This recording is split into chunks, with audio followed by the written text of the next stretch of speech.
안녕하세요. 무료 핵심 요약 강의입니다.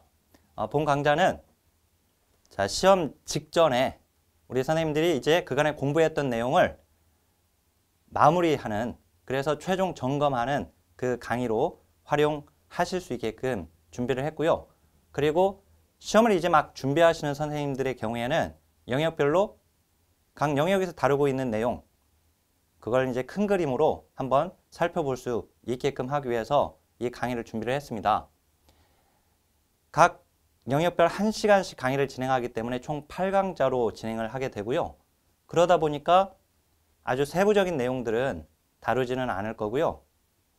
전체적인 그림 속에서 각 챕터별로 아주 중요한 부분들을 선별해서 다루어 드릴 예정입니다. 우리가 선택과 집중이 중요합니다. 왜냐면은 시험은 6080 또는 6090 법칙이거든요.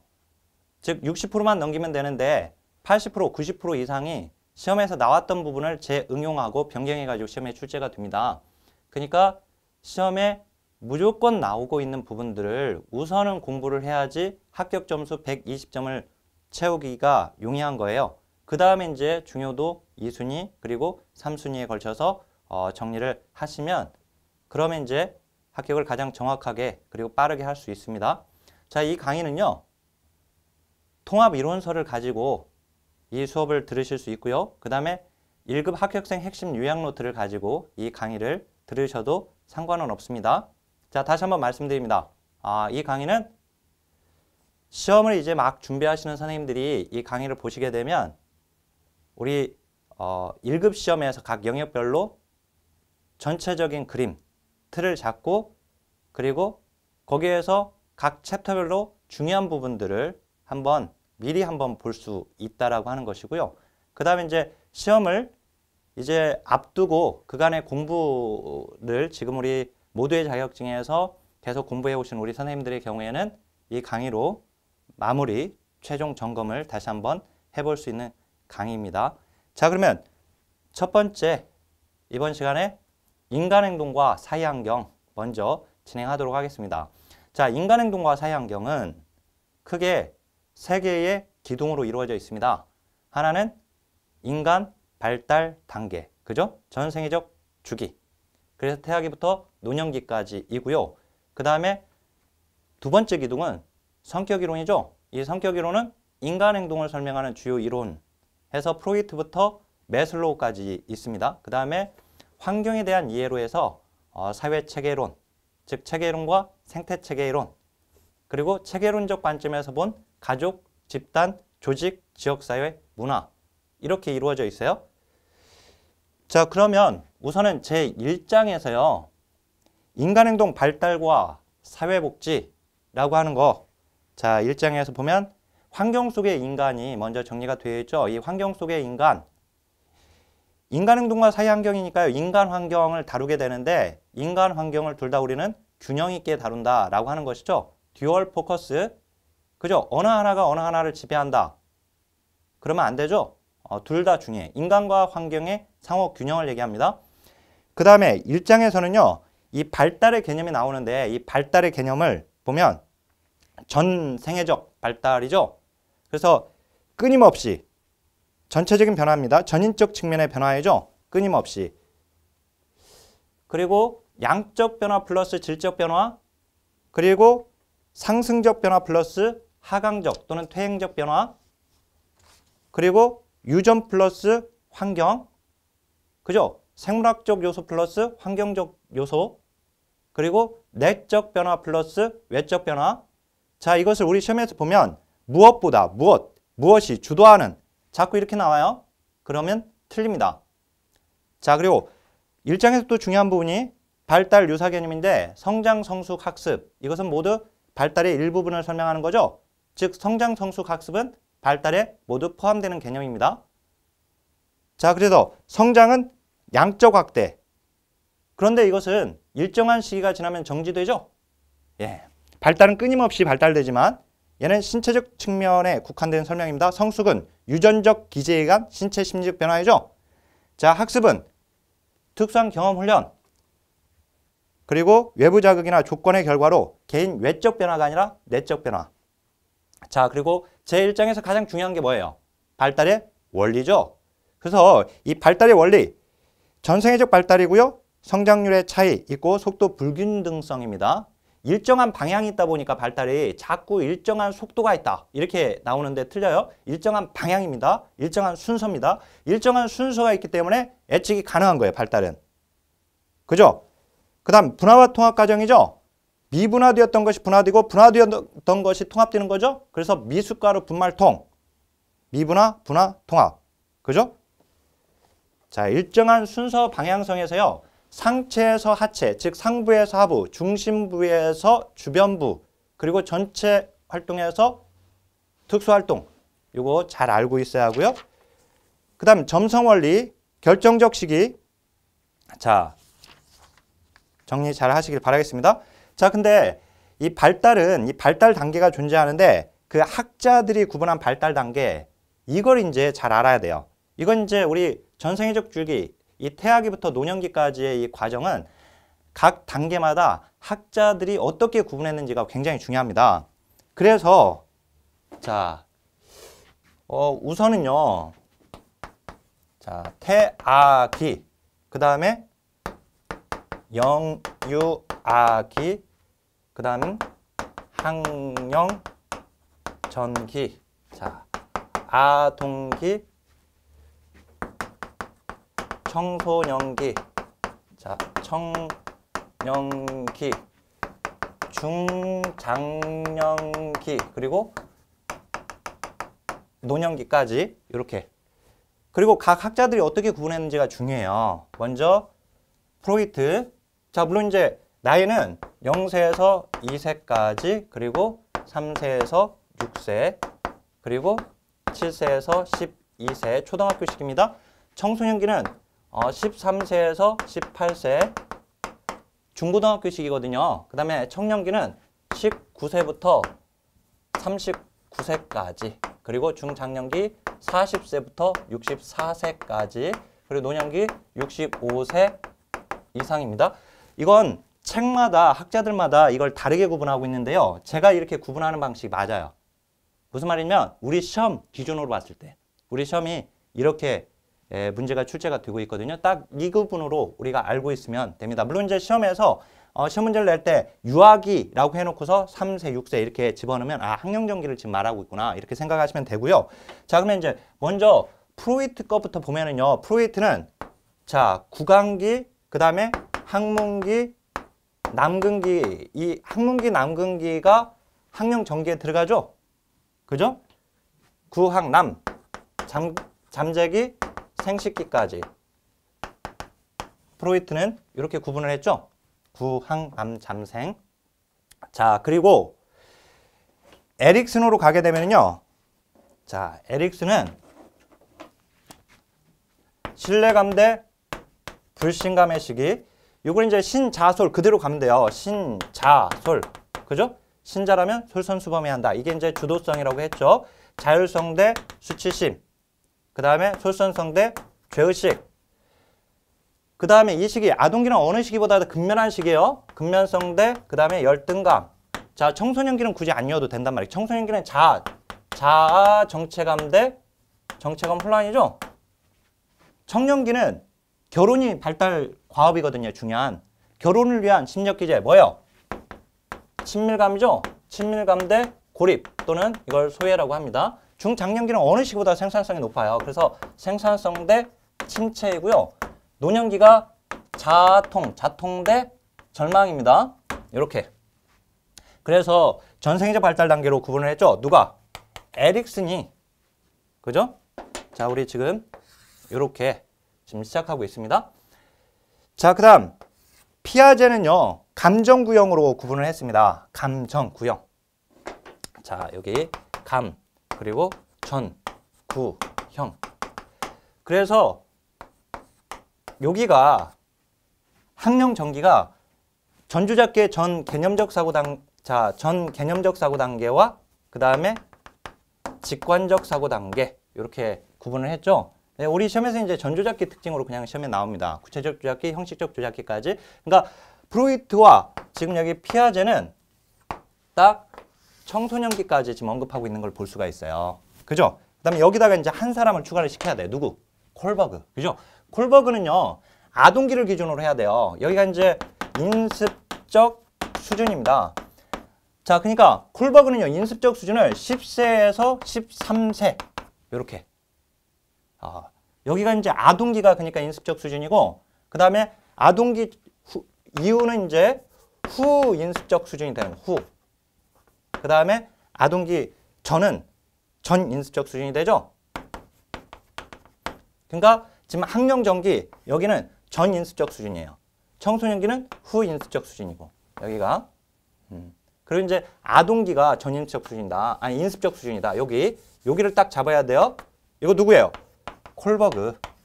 자, 피아제는 도덕성을 딱 두 가지만 얘기했죠. 이 전조작기의 타율적 도덕성, 그 다음에 구체적 조작기의 자율적 도덕성. 그죠? 요걸 가져다가 3수준 6단계로 나눈 것이 바로 콜버그입니다. 여기까지. 그 다음에요. 융도 구분을 했는데요. 우리 책에 나와 있듯이 융은 여기서 조심하실 거. 융은 아동기를 어디까지 봤어요? 융은 아동기를 자, 영유아기부터 아동기를 여기를 아동기로 본 거예요. 사춘기까지 여기가. 그러니까 이제 여기가 융은요. 아동기를 사춘기 전까지를 보고 있습니다. 알았죠? 그리고 이제 융은 이제 청소년기와 성인기 이렇게 나눴죠. 중장년기 그리고 노년기 이렇게 나눴거든요. 그래서 융이 말한 그러니까 학령전기는 또는 영유아기는 융으로 보게 되면 그 아동기에 해당이 되는 거예요. 알았죠? 그 다음에 여기다가 더 추가시키면 에릭슨은요. 맨 처음에 여기가 어디예요? 에릭슨으로 보게 되면은 여기가 유아기죠. 그 다음에 학령전기 여기 둘로 나누는데 학령전기의 초기 아동기와 그 다음에 유희기가 있죠. 그 다음에 이제 아동기로 가게 됩니다. 학령기로. 그래서 여기서 유희기와 초기 아동기를 학령전기로 봤다라고 하는 거. 그리고 이제 초기 아동기가 그 다음이 아니라 유희기가 아동기 전이죠. 있을 유자, 기쁠 이자. 마지막으로 기쁨이 있는 시기라고 했습니다. 자, 초기 아동기. 그러니까 초기 아동기와 유희기는 지금 학령전기 3세에서 6세에 들어가고 있다는 거. 자, 우선은 이제 학자의 구분을 먼저 잡아야 하고요. 이거 뭐 무조건 외워야 합니다. 그 다음에 이제 우리 1장에서 또 중요한 것이 이제 인간 발달 이론이 사회복지 실천에 끼친 영향 해가지고 유용성과 기여점. 이거 시험에 잘 나오는 부분이에요. 자, 그러니까 1순위는 발달의 원리고요. 2순위는 인간 발달 이론이 또는 인간 발달이 연구가 사회복지 실천에 기여한 거. 그 부분이 중요한 거예요. 자, 그 다음에 이제 2장으로 가겠습니다. 이 태아기부터 시작해서 이제 노년기까지 가게 되는데요. 이 태아기에서 중요한 거. 이 태아의 발달 부분이죠. 여기 태아기에서 중요한 거 이제 하나하나 보겠습니다. 자, 중요한 부분. 발생학적 구분에서는 배란기, 배아기, 태아기죠. 그리고 임신 단계별 구분 확인하시고 그 다음에 이 태아 발달에 영향을 미치는 요인에서 유전적 요인 거기서 유전성 질환이 시험에 나와요. 이 터너 증후군, 클라인헬터 증후군, 다운 증후군, 묘성 증후군, 페닐케톤 요증, 혈우병까지 시험에 나왔습니다. 다른 것들은 아직 시험에 나오지 않았어요. 나온 것에 집중하라고 그랬어요. 그죠? 자, 그 다음에 환경 요인에서 임산부가 영향을 미치는 정도. 어떻든 이제 태아기에서는 먼저 유전성 질환이 중요해요. 여기서. 알았죠? 그리고 나온 태아 이상 유전성 질환이 중요한 거예요. 안 나온 거 외우지 마시고요. 안 나온 거 공부하면 안 되고. 그 다음 이제 환경적 요인에서 임산부 영향을 미치는 거. 임산부의 영향에서는요.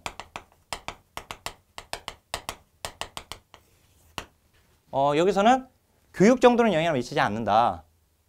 그리고 임산부의 정서 상태가 영향을 미친다라고 하는 거. 이거 굉장히 중요합니다.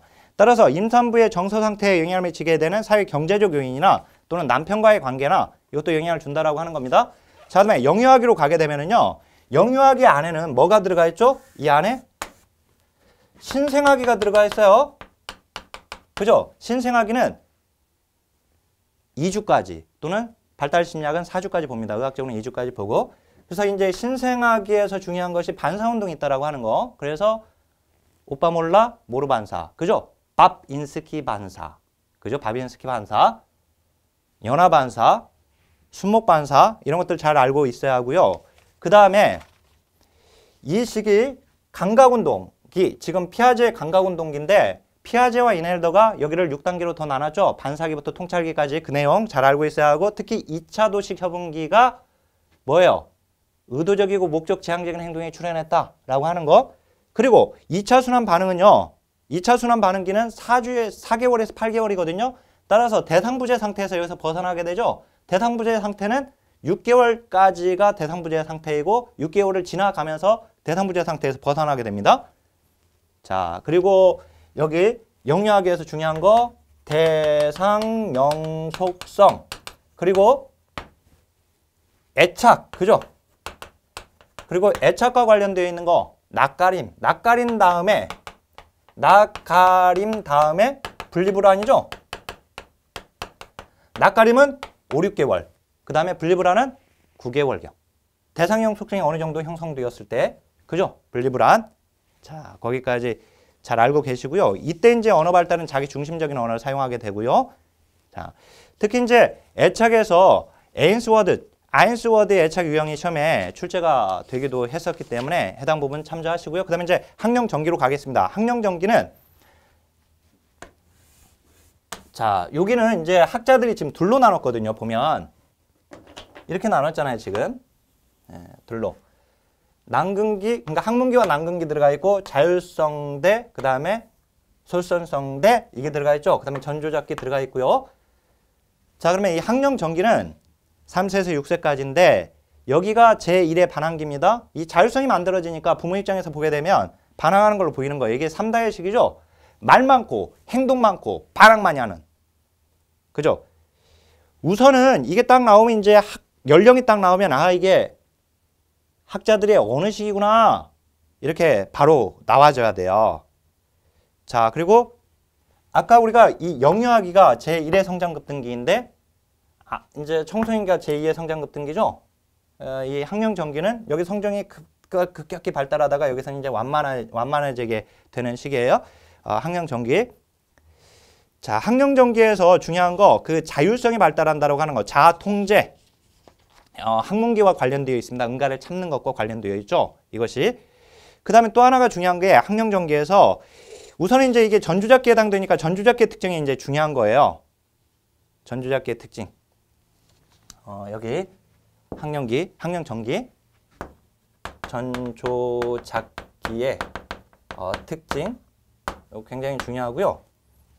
그 다음 여기에서 그러니까 항문기가 들어가 있기 때문에요. 항문기 때 배변 훈련으로 해서 자아가 만들어지죠. 그래서 자아 또는 자기 개념이 여기서 형성되고 있다는 거. 우리 시험에서는 이제 영유아기에 자기 개념의 기초가 만들어진다 이렇게 말을 했고요. 그 다음에 여기서는 자아 개념이 형성되고요. 그 다음에 이제 아동기 때 이 자아 개념이 발달합니다. 여기로 오게 되면 발달이라고 하면 맞아요. 자기 개념과 관련돼서 알았죠? 여기는 이제 기초 형성, 영유아기가 기초 형성됐고 여기 형성됐고 발달한다. 이렇게 알고 계시면 되고요.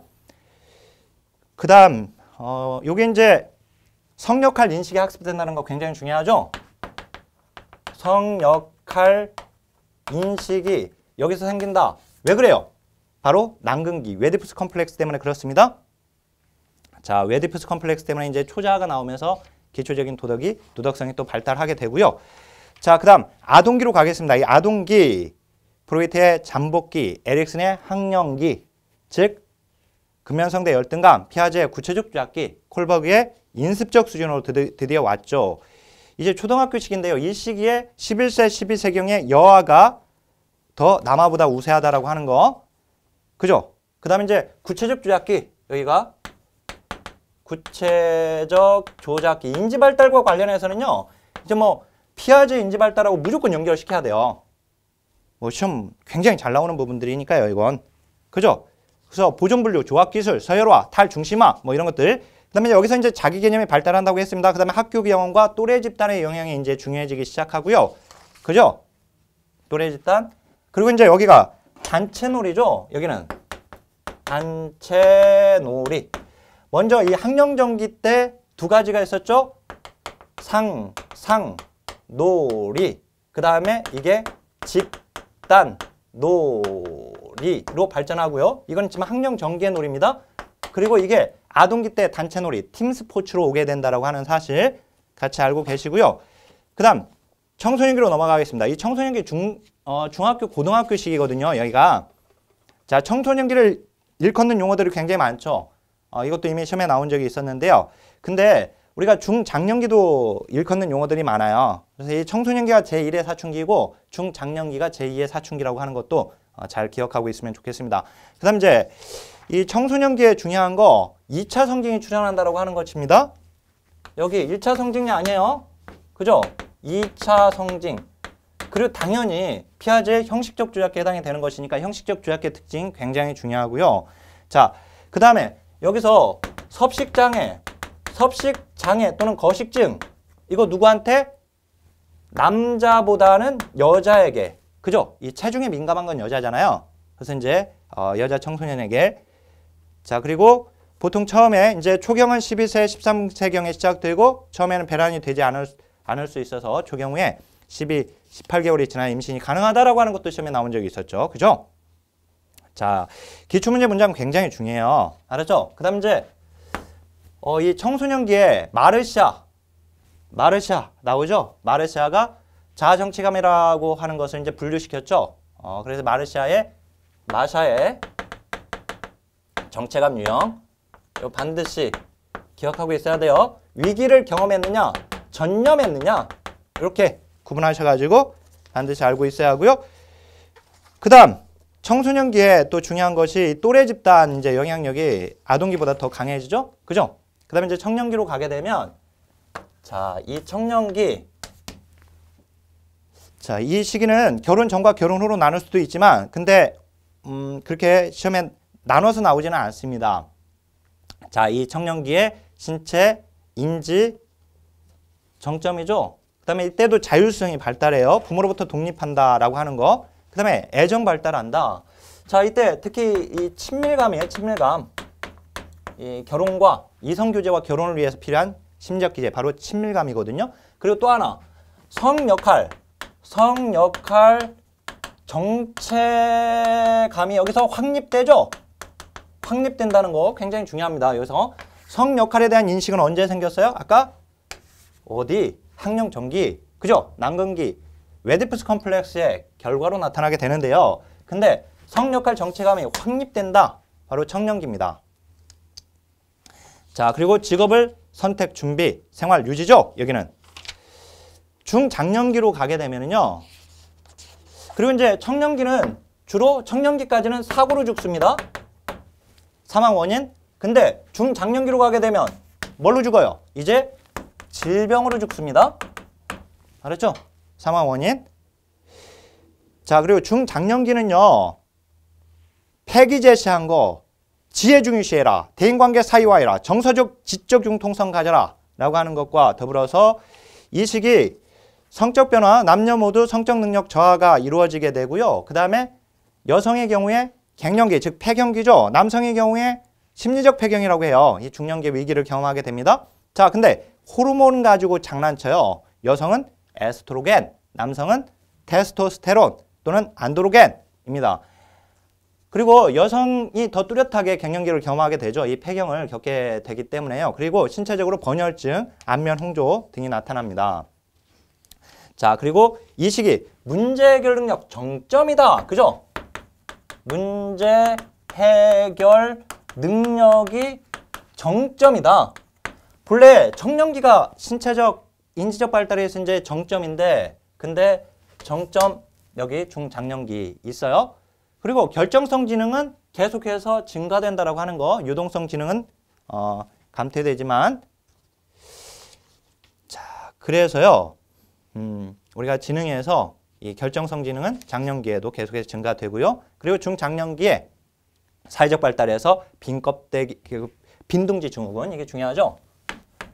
빈둥지 증후군 요거 중장년기에 자녀들이 떠나버리고 부부만 남게 되는 그리고 직업을 여기서는 관리하고 성취하고 전환하죠. 이 시기에. 그 다음 여기 융의 개별화.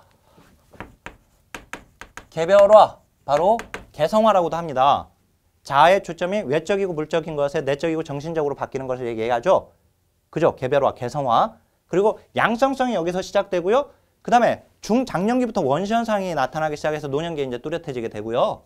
그죠? 원시현상 그것도 알고 있어야 하고 양성성 이거 다 알아야 할 개념이에요. 중장년기. 그 다음에 이제 노년기로 가게 되면 노년기 폐기 제시한 거 자아 분화해라. 신체 초월해라. 자아 초월해라. 그죠? 자, 잘 점검하시고요. 다시 한번. 그리고 이 노년기에서 중요한 거 정신기능 변화에서 기억력과 관련해서 단기 기억과 최근 기억이 장기 기억에 비해서 더 약화되죠. 그죠? 그리고 성격 변화에서 노년기의 성격 변화, 우울증, 내향성, 양성화. 양성화는 이미 중장년기 때부터 시작된 겁니다. 경직성 증가, 조심성, 친근한 사물에 대한 애착심, 유산을 남기려고 하는 거, 그 다음에 생에 대한 회상, 시간 전망 변화한 것도 중년기부터 이미 시간 전망이 변화되었고요. 의존성의 증가입니다. 자, 그리고 큐빌러로스의 죽음의 단계. 그죠? 여기 이제 엘리자베스 큐빌러로스의 이 죽음의 단계가 은근히 시험에 계속해서 문제가 출제가 되었어요. 맨 처음에 부정하고 분노, 그 다음에 타협, 우울, 수용입니다. 자, 이게 중요한 부분이에요.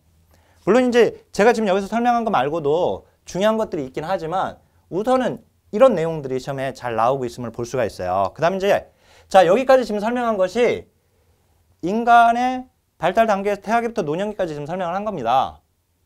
그리고 이제 성격에 대한 이해 두 번째요. 자, 여기 지금 첫 번째를 제가 설명을 했고요. 첫 번째 기둥을 설명한 거예요, 지금. 아셨죠? 자, 그러면 이제 두 번째 기능은 여기 이제 아까 여기서 이미 또 설명을 하기도 했었는데 학자들 여기가 두 번째가 아까 같이 설명이 됐었죠. 학자들 프로이트, 에릭슨, 피아제, 콜버그는 일단 언급을 했어요. 융도 일부분 언급을 했지만 근데 이제 정신역동이론부터 이제 하나하나 또 보게 되면은요. 자, 정신역동이론의 프로이트, 에릭슨, 융, 아들러, 행동주의론에서 초기행동주의 학자 파블로프, 왓슨, 쇼다이크, 그 다음에 스키너, 반두라, 그죠? 인지론에서 피아제, 콜버그. 자, 인지치료이론에 벡과 앨리스는 기술론에서 나오기 때문에 겹칩니다. 그 다음에 인본주의 이론에서 로저스, 메슬로우까지죠. 인간의 자유의지를 부정한 학자는 딱 두 명밖에 없다고 그랬죠. 누구? 스키너와 그 다음에 프로이트. 그죠? 먼저요. 이제 각 학자들 핵심적인 것들을 좀 우리가 봐야 하는데요. 먼저 프로이트부터 보게 되면 이 프로이트는 그게 5가지입니다. 5가지. 별이 5개가 아니라 5가지요. 5가지. 자, 근데 프로이트는 첫 번째 뭐예요? 자, 여기서 프로이트는 첫 번째가 정신 에너지가 있다고 봤어요. 사람이. 리비도. 근데 이 정신 에너지가 성적 에너지다라고 했죠. 물론 이제 말년에 가서는 삶의 본능인 에로스와 죽음의 본능 타나소스까지 말을 했죠. 근데 이 정신 에너지 리비도는 폐쇄 체계입니다. 그죠? 그 다음에 두 번째 제시한 것이 지형학적 모델이죠. 지형학적 모델. 자, 이건 이제 역동적 체계라고 하는데요. 그 다음에 이제 지형학적 모델, 그 다음에 구조적 모델을 제시하는데 지형학적 모델과 구조적 모델은 한꺼번에 설명을 하면 됩니다. 이렇게 아이스버그죠. 빙산인데요. 완전히 떠 있는 부분은 의식, 떴다 잠겼다는 부분 전의식, 그 다음에 완전히 잠겨있는 부분 무의식. 근데 이것을 구조로 쪼개버렸죠. 이렇게. 그래서 이게 구조적 모델인데 여기가 원초와 여기가 자아, 여기 초자아. 따라서 자아와 초자아는 의식, 전의식, 무의식 세 측면에 존재하지만 원초는 무의식 영역에만 존재한다라고 하는 거. 그 다음 요거 다음에 연속적 체계에서 심리성적 발달 단계, 구학 남잠생, 그 다음에 방어 기제까지. 디펜스 메커니즘. 그죠? 특히 여기 구조적 모델에서는요. 원초와 자아, 초자아. 자, 원초로부터 자아가, 자아로부터 초자아가. 그죠? 원초와 자, 초자에서 여기서 원초로부터 자아가 튕겨나오는 이유는 항문기 때 배변 훈련. 그죠? 그 다음에 자아로부터 초자가 나오는 이유는 뭐예요? 난근기 때 웨디푸스 컴플렉스입니다. 그러니까 여기까지가 구강기라면 여기까지가 항문기이고요. 여기까지면 난근기입니다. 그죠? 그래서 난근기까지 해서 성격이 발달되는 거예요. 난근기가 3세에서 6세까지거든요. 그러니까 5, 6세에 성격이 결정되는 거예요. 왜? 그때면 초자가 나오니까. 초자가 나오면 성격은 끝이에요. 그래서 5, 6세에 성격이 결정된다. 이렇게 표현을 하죠.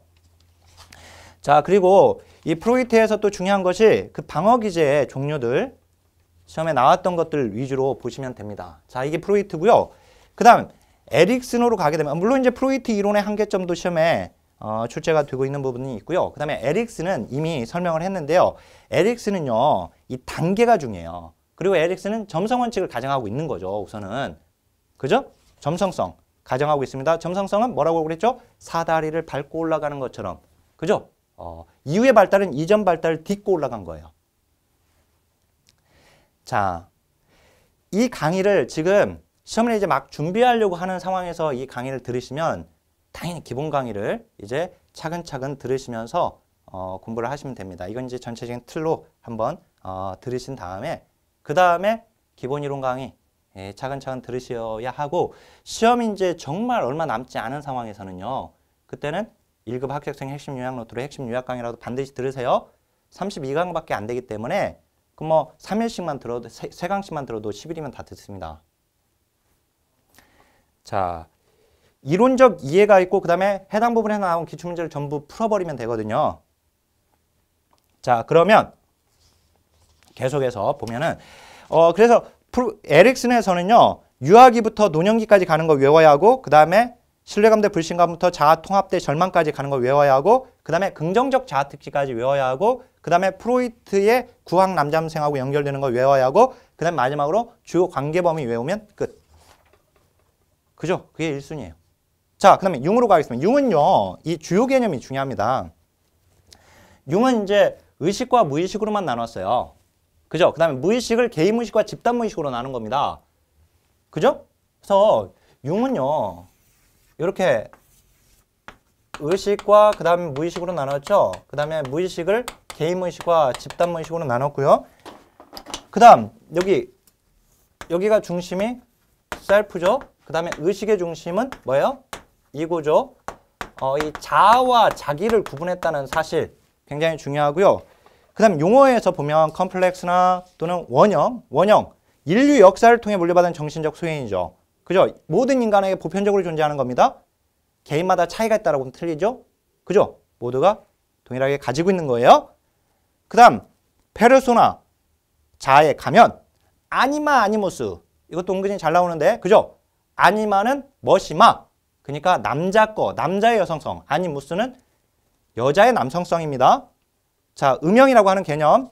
결국 이 자기라고 하는 것에 융은 이 개별화를 통해서 그래서 이제 정신 내적인 것에 관심을 갖게 되면서 이 자기에 대한 관심이 있게 돼요. 이 자기 실현, 그래서 중년기 이후에 표면화되지 않는다. 중년기 이전에는 중년기가 되면서 이제 표면화가 되게 되는데 자기 실현을 얘기했어요. 융도. 그러니까 자기 실현은 매슬로우만 얘기한 게 아니란 말이에요. 융도 얘기했어요. 융도. 아셨죠? 자기 실현. 자, 개인무의식, 집단무의식 굉장히 중요한 개념이고요. 그 다음에 융, Psychological Type Theory, 즉 심리유형론. 자아의 태도, 내향성, 외향성. 그죠? 그 다음에 심리 기능, 자아의 기능으로, 심리적 기능으로 감각, 직관, 사고, 감정. 거기까지 정리하시면 됩니다. 그 다음에 이제 아들러 하면 바로 이제 우월성을 추구한다는 거. 이 우월성, 알았죠? 우월성을 추구한다. 그래서 따라서 지금의 나는 항상 열등한 거예요. 그리고 이 열등감은 누구에게도 존재하는 것이고요. 누구나. 그리고 이 열등감이 사람을 발전시키게 하는 추진력이 된다라고 본 것입니다. 약화시키는 게 아니라. 자, 그리고 아들러면 생활양식이죠. 성격의 불변성을 얘기하는 학자는 딱 2명밖에 없어요. 프로이트와 아들러. 프로이트는 5, 6세의 결정. 아들러는 4세에서 5세경이 결정되고 그 이후로 변화가 있다 없다? 없다. 자, 아들러에서 중요한 개념은 또 사회적 관심. 자, 참고로요. 그 생활 양식이 생애 목표에 도달하기 위하여 설계한 좌표가 바로 생활 양식이죠. 이 용어, 이 문장 기출문제 문장에서 많이 나오잖아요. 그죠? 그다음에 사회적 관심. 이거 아들러의 개념이고 아들러는 사회적 관심과 활동 수준을 가지고 생활 양식의 유형을 구분했습니다. 자, 그리고 창조적 자아. 창조적 자아. 유전이라는 벽돌과 환경이라는 회반죽을 이용해서 성격이라는 건물을 디자인한다. 누가? 자아가. 자, 그리고 출생 순위가 성격에 영향을 미친다 라고 봤죠. 그리고 생활 양식의 유형. 바로 지배형, 기생형, 회피형, 사회적 유형형. 그것도 시험에 나왔었기 때문에 참조하셔야 합니다. 반드시 알고 있어야 돼요. 그 다음에 이제 행동주의 이론으로 가겠습니다. 자, 행동주의 이론에서는요. 자, 여기서 먼저 파블로프하고 왓슨은요. 파왓. 이 사람들은 누구예요? 고전적 조건화이죠. 이 고전적 조건화를 뭐라고도 하냐면 반응적 조건화라고도 해요. 반응적 조건화. 이 반응적 조건화에 의해서 만들어진 행동을 반응적 행동이라고 하는 겁니다. 알았죠? 자, 근데 요것과 대별해가지고 쇼다이크의 이 도구적 조건화를 스키너가 이제 조작적 조건화로, 그죠? 여기는 도구적 조건화. 이걸 조작적 조건화로 스키너가 발전시키고 있어요. 그래서 요것과 요거 구분해야 돼요. 그러니까 고전적 조건화는 이 반응적 조건화에 의한 반응적 행동이고 여기는 반응적 행동이고 여기는 조작적 행동이에요. 스키너는 당연히 조작적 행동을 중시 여기는 것이죠. 그죠? 자, 그 다음 우리 시험에 보면 이제 파블로프의 실험도 시험에 나왔고요. 왓슨의 실험도 시험에 나왔어요. 근데 쇼다이크가 아직 안 나왔는데 쇼다이크는 나올 가능성이 높고 그 다음에 스키너 거도 나왔죠. 실험이. 자, 그 다음에 스키너의 이론에서는 중요한 것이 뭐예요? 스키너에서는 조작적 조건화 당연히 중요하고요. 강화와 벌. 그래서 정적 강화냐, 정적 처벌이냐, 부적 강화냐, 부적 처벌이냐 여기까지 가져야 하고 1차적 강화물과 2차적 강화물 구분해서 알고 있어야 하고 그 다음에 이제 소거라고 하는 거 소거되었던 행동이 다시 나타나는 걸 자발적 회복이라고 하고 있죠. 그죠? 그 다음에 강화 계획과 관련해서 간격과 비율로 나뉜다. 이것은 다시 고정이냐, 변수냐, 또 고정이냐, 변수냐 이렇게 나뉘어서 총 4가지죠. 강화 계획은 행동의 빈도수를 높여주려고 하는 계획이기 때문에 어떤 것이 반응률, 행동의 빈도수를 높여주느냐 그 순서를 알아야죠. 그죠? 간격보다는 비율이, 고정보다는 변수, 가변이. 그죠? 거기까지 확인됐죠? 네. 그 다음에 이제 반두라의 사회학습 이론으로 가게 되면요. 이 반두라 상호 결정론입니다. 즉 자극이 행동에 직접적으로 영향을 미치긴 하지만 영향을 주기도 하지만 근데 사람은 인지가 있기 때문에 그 인지가 그래서 환경과 인지와 행동이 상호 작용해서 행동이 결정된다라고 보죠. 자, 관찰학습입니다. 반두라 하면 관찰학습이에요. 모방. 그죠? 그 다음 중요한 거 자기 강화. 그 다음에 자기 효능감. 반두라 하면 자기 효능감입니다. 자기 효율성이라고 하는 개념. 참고로 6만 이고와 셀프 즉 자아와 자기를 구분했고요. 나머지 학자들은요. 셀프나 자아나 뭐 이렇게 이고나 뭐 구분하지 않아도 상관없어요. 알았죠? 셀프라고 써놓고 자아라고 번역하고 이고라고 써놓고 자기라고 번역해놓고 막 그렇습니다. 용어 막 혼동 같이 사용하고 있는데 뭐 그건 융에서만 구분하면 돼요. 융에서만. 아셨죠? 그 부분은. 그 다음에 이제 반두라의 이 공격성 모델 실험 나올 가능성이 있어서 제가 우리 책에다가도 소개를 해 놓았습니다. 그 다음에 이제 관찰학습의 그 과정 알아야죠. 주의 집중, 그 다음에 기억해내고, 그 다음에 행동 재생 단계, 그리고 동기화 단계를 거쳐서 본투기 수행으로 들어간다는 거. 대리학습과 대리 강화 다 참조하셔야 합니다. 자, 인지이론으로 가겠습니다. 이 인지이론은요. 피아제 도식이라고 하는 개념. 자, 근데 빨기와 작기를 가지고 태어나게 돼요. 그리고 이 빨기와 작기라는 도식을 가지고 도식의 반경을 넓혀가게 되는데요. 이 적응이죠. 이 적응이라고 하는 게 이제 두 가지가 있어요. 동화와 조절. 근데 이 동화라고 하는 개념은 유사점, 조절이라고 하는 개념은 차이점이죠. 그죠? 근데 이 둘을 균형 있게 사용해야 한다. 그게 바로 평형화라고 하는 개념이에요. 평형. 자, 그리고 자아중심성은요, 우리가 공부할 때 전조작기의 특징입니다. 그죠? 그런데 인지 발달 단계마다 내용이 다른 자아중심성이 있다라고 하는 거 알고 계시죠? 그죠? 그래서 이 자아중심성은 전조작기인데 왜 청소년기에도 자아중심성 성향이 증가한다고 나오죠? 이렇게 질문하시는 분들이 있는데 그것은 우리 이 내용 지금 인지론의 인지 발달 단계에 따른 자아중심성의 변화 과정을 모르기 때문에 그런 질문을 하고 있는 거예요. 그죠?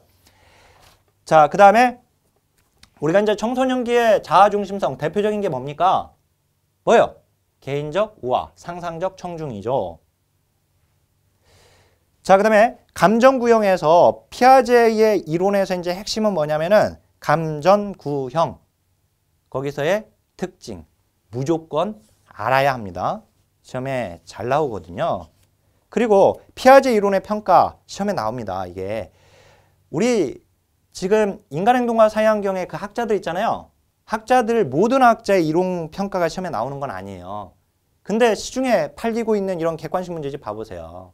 그런 문제들은 막 시험에 나오지 않은 학자들의 이론 평가까지 막 물어봅니다. 그러면 그 문제를 풀면 어떻게 돼요? 정말 헛다리 짚는 공부죠. 나온 학자에 대해서 물어본단 말이에요. 아셨죠? 그래서 나온 학자에 대한 그러니까 이론 평가에 관해서 질문이 나오고 있는 문제가 나오고 있는 학자의 이론 평가를 알고 있어야 합니다. 자, 우리가 이 피아제는 아동 대상 프로그램의 실행 시의 이론적 토대가 되는 것이죠. 자, 이 피아제 이 인지 발달 단계가 이제 이거 점성성을 가정하고 있는데요. 감정구형으로 발전하게 됩니다. 이건 문화나 인종이나 사회를 고려하지 못했습니다. 그래서 과도하게 결정론적이다라고 비판을 받게 돼요. 즉 문화적, 사회, 경제적, 인종적인 차이를 충분히 고려하지 못했어요. 아들러. 그럼 비판을 받고 있고요. 그 다음에 이제 콜버그. 콜버그는 피아제가 제시한 그러니까 피아제는 도덕성을 딱 두 가지밖에 얘기 안 했어요. 전조작기의 탈적 도덕성, 구체적작기의 자율적 도덕성. 그죠? 근데 그걸 가져다가 3수준 6단계로 나눈 것이 바로 콜버그죠. 하인츠 딜레마, 즉 도덕적 갈등 상황을 만들어 놓고 그에 대해서 하인츠가 약을 훔쳐야 하는가? 훔친다면 왜 훔쳐야 하는가? 이걸 가지고 단계를 나눴죠. 그래서 그 단계도 중요하고요. 그 다음에 콜버그의 이론에서는 한계점 시험에 나옵니다. 특히 이제 캐롤 길리건이 그걸 비판하죠.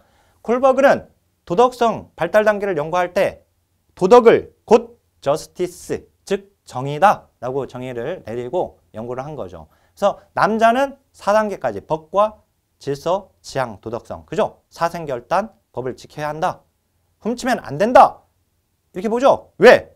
하인츠가 만약에 약을 훔치게끔 허용한다면 누가 법과 질서를 지키겠느냐 이거예요. 그런 예외적인 상황을 허용해 준다면.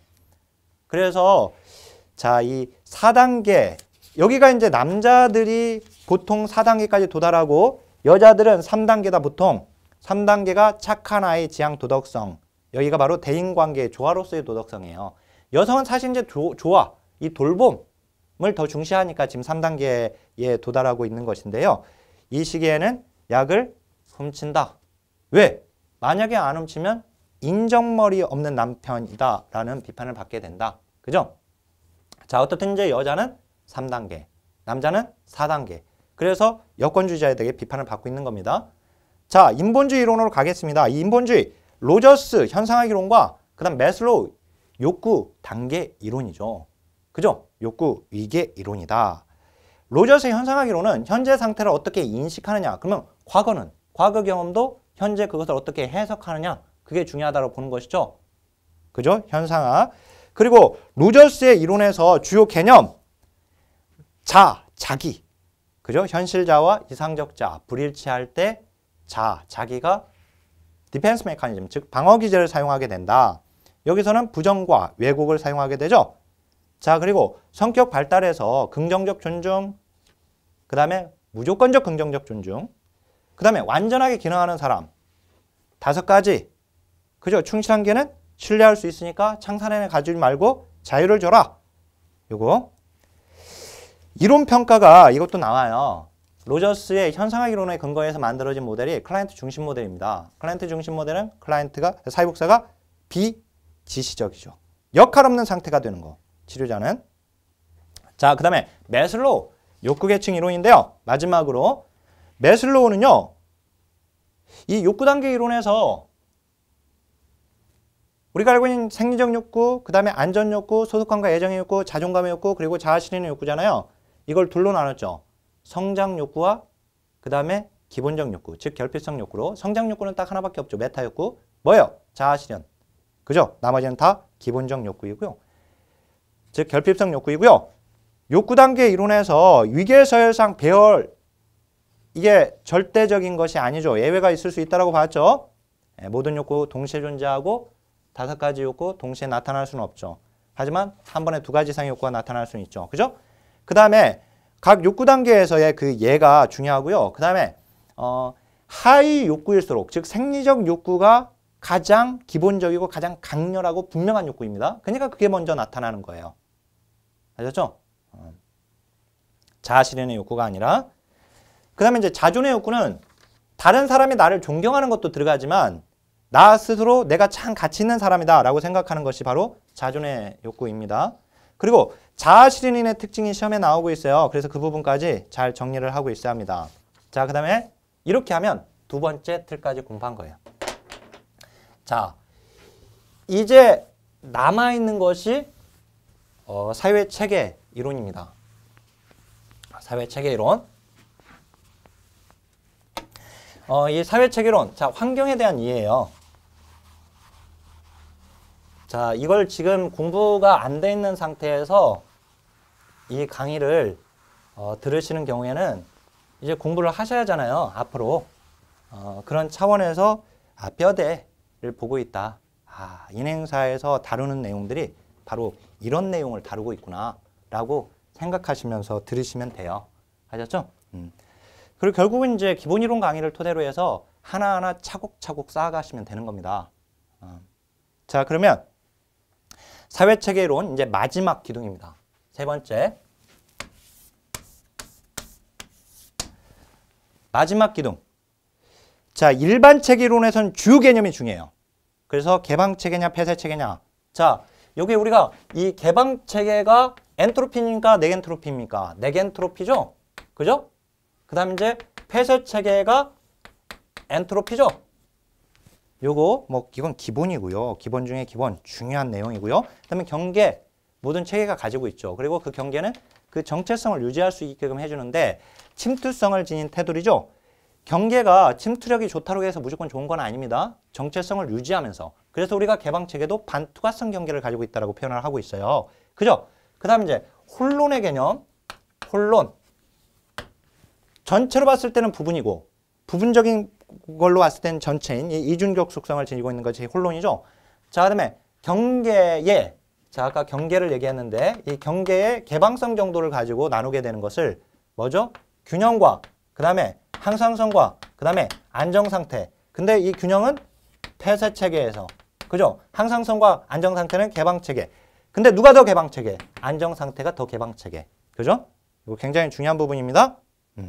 자, 그 다음에 자, 투입, 전환, 산출이라고 하는 것도 일반 체계 이론에서 나오는 내용입니다. 그 다음에 동등 종결성과 다중 종결성. 이거 동등 종결성은 결론이 같다라고 하는 것이거든요. 그 결론이 같다는 것은 다양한 원인이 있다라고 하는 거예요. 다양한 원인으로 출발했지만 결론은 같다. 그러니까 실직이라고 하는 것이 어느 한 가지 원인에 의해서 발생된 게 아니라 다양한 원인으로 인해 발생된 것이다. 아셨죠? 그 다음에 다중 종결성은 원인 한 가지 원인으로 시작해서 다양한 결론으로 이르게 된다라고 하는 것이죠. 자, 그 다음에 정적 환류냐? 자, 정적 환류와 그 다음에 부적 환류, 이거 중요합니다. 요거는요, 지금 인행서에서만 나오는 게 아니라 얘들은 실천론에서도 문제가 나와요. 실천 기술론에도 문제가 나오고. 왜? 체계 이론은 우리 통합방법론의 이론적 기반이거든요. 그러니까 얘들이 이제 거기서 막 나오는 거예요. 아셨죠? 실천론에서 오히려 이제 많이 나오고 있습니다. 이 부분들이. 기술론에서도 문제가 나오고 있고요. 그래서 이제 정적 완류, 피드백을 줬는데 정적 완류는 피드백을 받고 나서 그 행동이 피드백을 받은 행동이 피드백을 받고 나서 증폭 뛰어버리면 그때 준 피드백은 정적 환류다. 그죠? 근데 어떤 행동에 대해서 피드백을 줬어요. 그랬더니 이 행위가 감소하게 되면 그러면 이때 줬던 피드백은 부적 환류가 되는 것입니다. 자, 거기까지. 그 다음에 이제 생태체계 이론으로 가게 되면 일반 체계 이론은 버탈람피가 제시를 했는데 그게 너무나도 담론이고 추상적이에요. 분석적이고. 그래서 좀 더 인간과 그러니까 환경, 즉 유기체와 환경의 관계를 좀 더 세밀하게 보기 위해서 브롬펜브레너가 이 체계론에다가 생태학적 개념을 추가시킨 것이 바로 생태체계 이론이고요. 이 생태체계 이론의 장점, 바로 생태체계 이론의 가장 큰 특징, 인간을 낙관론적으로 본다. 그죠? 그래서 강점, 관점, 권한부여 모델, 즉 역량 강화 모델의 이론적 기반이 되는 것이 생태체계 이론이고요. 생태체계 이론에서 한 가지 알아야 할 것은 적합성이 적합성. 적합성이 뭐예요? 인간의 욕구와 환경 자원 간의 조화이죠. 그 다음에 미, 중, 외, 거. 그죠? 미, 중, 외, 거. 그 다음에 시간체계까지. 미국과 중국은 외국 나라에서 가장 큰 나라이다. 근데 이것들이 시간에 따라 변한다 라고 하는 거. 자, 그리고 생태체계 이론의 중요한 거 뭐예요? 또 이것이 사회복지 실천에 미친 유용성. 이게 중요합니다. 자, 그 다음에는요. 이제 체계론적 시각에서 본 가족, 집단, 조직, 지역사회, 문화가 나와요. 근데 가족과 집단은 실천 기술론과 겹치고요. 그 다음에 조직은 행정론과 겹치고 지역사회복지론은 지역사회복지와 겹쳐요. 문화가 이제 따로 겹치지는 않은데 문화는 물론 이제 집단 문화도 있고 조직 문화도 이렇게 나옵니다. 근데 문화와 관련된 순수 이론과 관련해서 이제 여기서 나오고 있어서 시험에 아주 잘 나오는 부분이에요. 그거는 무조건 한 문제가 출제가 되는 부분인데요. 우선 이제 가족은 이건 어차피 기술론과도 겹치지만 여기서 체계이론에서 중요한 개념이 이제 순환론적 인과관계죠. 단선적 인과관계가 아니라 이것은 X가 Y에, Y가 다시 X에 영향을 미친다 라고 보는 것이 순환론적 인과관계입니다. 만약에 X가 Y에 영향을 주고 Y는 X에 영향을 주지 못하는 거, 이건 이제 단선론적 인과관계, 직선론적. 이게 아니라 세계에서는 순환론적 인과관계인데 서로 영향을 준다 해서 순환론적 인과관계가 바로 호혜성이에요. 영향을 주고받고 한다. 그래서 가족들은 서로 얽히고 설켜 있는 거예요. 그래서 한 사람을 건드리면 다른 체계에도 부분도 변하게 돼. 한 부분이 변하면 전체 체계가 변화될 수 있단 말이에요. 자, 엄마의 잔소리, 딸의 늦은 귀가, 이걸 가지고 얘기할 수 있죠. 엄마한테 물어보면 딸이 늦게 들어오니까 내가 잔소리해. 딸한테 물어보면 엄마가 잔소리하니까 내가 늦게 들어가는 거죠. 서로 주고받고 하는 거예요. 그러니까 누가 한 사람이 원인이라기보다도 원인이 또 결과가 되기도 하고요. 아셨죠? 그래서 한 사람을 건드리면 다 건드려진다. 자, 연못가에 돌멩이를 던지면 풍덩 하고 물결이 터지게 되죠. 이걸 파문 효과라고 합니다. 리플 이펙트. 이것도 시험에 이미 나왔어요. 순환론적 인과관계와 다 관련되어 있는 개념이고요. 가족에서. 그 다음에 자, 중요한 거, 그 수평적 상호작용과 수직적 상호작용. 수평적 상호작용은 체계 내에서 이루어지는 상호작용이에요. 그러니까 균형은 폐쇄체계에서 나타나는 것이니까 수직적 상호작용이 아니라 수평적 상호작용을 선호하는 것입니다. 알았죠? 자, 그 다음에 집단으로 가게 되면 집단에서는 자, 쿨리가 구분한 1차 집단, 2차 집단, 그리고 그 다음에 이제 집단은 또 이제 자연 집단, 형성 집단으로 나뉘는데 이 자연 집단, 형성 집단, 형성 집단은 집단의 목적에 따라서 치료 집단과 과업 집단으로 나뉘죠. 그리고 이 치료 집단이 또 5개 집단으로 나뉘고요. 그죠? 자, 그건 이제 기술론과도 또 겹치는 부분입니다. 자, 그다음에 조직으로 가게 되면 조직은 집단과 조직의 유사점과 차이점, 이 부분만 좀 참조하시면 되겠고요. 지역사회는 인행사회에서 잘 나오지 않습니다. 물론 그리고 여기서 나오는 문제는 지역사회복지론을 공부하면 어차피 해결이 됩니다. 그래서 마지막, 인행사의 마지막 바로 문화입니다. 이제. 문화는요, 거시체계죠? 인간의 정신활동을 중시하는 겁니다. 자, 그리고 문화의 구성요소, 물질문화와 비물질문화로 나뉘고요. 이 비물질문화는 다시 관념문화와 규범문화로 나뉩니다. 그리고 문화와 관련된 주요 개념 중에서 문화 접변, 즉 문화 변용, 그 다음에 문화 동화, 문화 수용, 특히 문화 동화는 자기 문화를 유지하지 못하고 지배 문화로 흡수되어 버리는 걸 얘기해요. 알았죠? 그래서 자, 이 문화 동화 이건 이제 흡수되는 겁니다. 근데 이제 문화 수용은 자기 문화를 유지하면서 다른 문화를 받아들이는 거예요. 알았죠? 자, 문화 상대주의, 다문화주의. 자, 문화의 다양성과 관련된 것들이고요. 자, 그다음에 베리. 우리 베리베리 스트로베리처럼 이 베리. 자, 베리의 문화 적응 모형인데 베리가 말한 거에서 고유 문화를 유지하면서 주류 문화를 받아들이는 거. 아까 이제 문화 수용이라고 했는데 문화 수용을 여기서는 문화 통합이라고 하고 있습니다. 베리의 문화 적응 모형에서. 그다음에 자, 자기 문화를 포기하고 결국 주류 문화로 들어가게 되는 것은 흡수된 거 문화 동화라고 했죠. 그죠? 그다음에 이제 분리와 주변화도 좀 알고 계시고 문화의 특성 기본적인 내용이고요. 문화의 기능, 사회화 기능, 욕구 충족 기능, 사회 통제 기능, 사회 존속 기능 이 내용도 시험에 나오고 있기 때문에 정리하시면 됩니다. 자, 이렇게 해서 우리가 인간행동과 사회환경 전체 틀을 지금 살펴보았습니다. 그래서 이 강의 다시 한번 말씀드리지만 이미 이제 시험을 앞두고 이 강의를 듣고 계시는 선생님들은 다시 한번 전체적으로 지금 우리 기본 강의를 듣고 그 다음에 핵심 요약 강의를 또 듣고요. 그랬으면 이제 핵심 요약 노트에 나름대로 단권화를 했을 거란 말이죠. 그걸 가지고 자꾸 반복을 하셔야 돼요. 얇은 책으로 자꾸. 알았죠? 지금 이 강의도 굉장히 그래서 유용한 거예요, 사실은. 그래서 이게 한번 쭉 들어보시면서 공부가 돼 있는 경우에는 그래. 이게 있었나? 이렇게 되면 해당 부분을 또 참조를 해야죠. 그죠? 그 다음에 이제 이 강의를 지금 처음 듣고 계시다. 그러면 지금 이제 막 시험을 이제 준비하시는 경우에는요. 이 강의를 들으시면 가장 수험 적합성이 있는 책.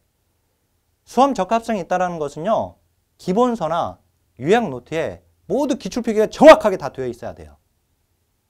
왜? 시험은 80%, 90% 시험에 나왔던 부분에서 나오기 때문에 그렇습니다. 그래서 시험에 나온 부분을 공부해야지 정말 헛다리지 않는 공부를 하게 되는 거예요. 그리고 나온 부분에서 나온 기출문제를 전부 풀어보면서 이게 왜 맞았다, 왜 틀렸다, 그 선지가 왜 맞았다, 왜 틀렸다를 알면 그러면 공부는 된 거예요. 그래서 시중에 만들어 있는 객관식 문제 이런 것들 풀려고 하지 마시고 먼저 역대 기출문제 진도별로 되어 있는 거 회차별로 풀려고 하지 마시고요. 회차별로는 논점을 간파하기 어렵습니다. 그리고 기출문제가 해설이 명확해야 돼요. 이게 왜 맞았고 왜 틀렸는지에 대한 오답풀이, 보충설명 명확히 한단 말이에요. 그래서 기출문제를 고를 때는 혼자서도 볼 정도로 해설이 명확한 책들을 가지고 공부를 해야 하거든요. 제가 자신 있게 말씀드리지만 제 이론서, 그 다음에 핵심 요약 노트 철저하게 기출표기가 되어 있습니다. 그리고 시험에 삐껴나오면 삐껴나온 부분들을 다시 계속 제가 철저하게 분석하고 있기 때문에 이게 삐껴나온 거구나. 그러면 다시 이제 막 추가시키는 작업들을 하게 돼요. 그래서 그리고 이제 역대 기출 문제를 진도별로 되어 있는데 국내에서 가장 해설이 정확한 책이거든요. 그래서 기본 이론 강의 듣고 그다음에 핵심 요약 강의로 다시 한번 최종 점검하고 그다음에 역대 기출 문제 해당 부분에서 나온 역대 기출 문제 기본 이론 강의를 들으면서나 또는 핵심 요약 강의 들으면서 같이 풀어보면서 공부하시면 가장 정확한 공부 방법이기 때문에 제 5위 코스 사회복지학 사회복지사 1급 과정을 한번 수강해 보시기를 바라겠습니다. 자, 그러면 첫 강의 인간행동과 사회환경 강의 마치도록 하겠습니다. 자, 선생님들의 합격을 위해서 전심전력 하나, 둘, 셋, 화이팅!